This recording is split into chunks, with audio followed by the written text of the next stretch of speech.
ఏపీలో మాజీ మంత్రి విడుదల రజనీకి బిగ్ షాక్ తగిలింది. విడుదల రజనీపై ఏసీబీ కేసు నమోదు చేసింది. 2020 సెప్టెంబర్లో స్టోన్ క్రషర్ యజమానిని బెదిరించారని ఆరోపణలు వచ్చాయి. పల్నాడు జిల్లా ఎడ్లపాడులో విజిలెన్స్ పేరుతో Sri Lakshmi Balaji stone crusher owner ను బెదిరించి 2,20,00,000 రూపాయలు వసూలు చేశారని అభియోగం వచ్చింది. ఇక ఈ కేసులో A1 గా విడుదల రజనీ పేరును చేర్చింది ఏసీబీ. ఇదే అంశానికి సంబంధించిన పూర్తి అప్డేట్స్ మా కరెస్పాండెంట్ నాగరాజు అందిస్తారు. నాగరాజు. మధు, మాజీ మంత్రి విడుదల రజనీపై కూడా ఏసీబీ కేసు నమోదు చేసింది. నిన్న ఇది స్టోన్ క్రషర్ యజమానిని బెదిరించి కూడా దాదాపు 2,20,00,000 రూపాయలు వసూలు చేశారనే అభియోగం మీద కూడా కేసు నమోదు చేశారు.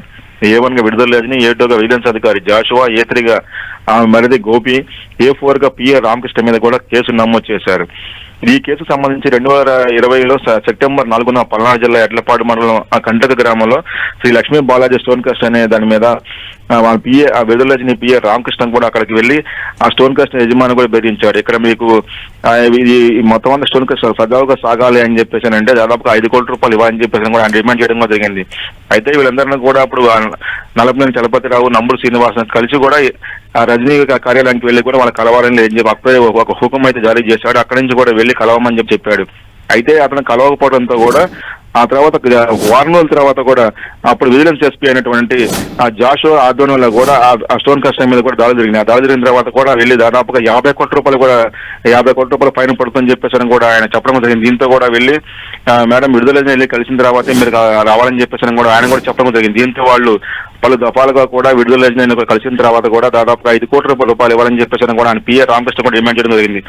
దీంతో ఆయన మరిదే గోపితో కూడా ఒకసారి దఫాలుగా అయితే మాత్రం వాళ్ళు చేసిన తర్వాత వాళ్ళు 2,20,00,000 రూపాయలు కూడా ఇవ్వాలని చెప్పేసి కూడా ఫైనల్ గా సెటిల్ చేసుకున్నారు. దాంతో విడుదలని మరిది ఎవరైతే గోపి ఉన్నారో ఆ గోపికి 2 కోట్ల రూపాయలను, అతని PAకి 10 లక్షల రూపాయలు, అయితే జాషువాకి 10 లక్షల రూపాయలు ఇచ్చారని చెప్పేసి కూడా వాళ్ళు చెప్పడం జరిగింది. నలపనేని చలపతిరావు, నంబూరు శ్రీనివాస్ కూడా కలిసి ఇచ్చామని చెప్పడం జరిగింది. మమ్మల్ని కూడా అనేక దఫాలుగా కూడా వైసీపీ ప్రభుత్వం హయాంలో మమ్మల్ని వేధించారని చెప్పేసి కూడా చెప్పడం జరిగింది.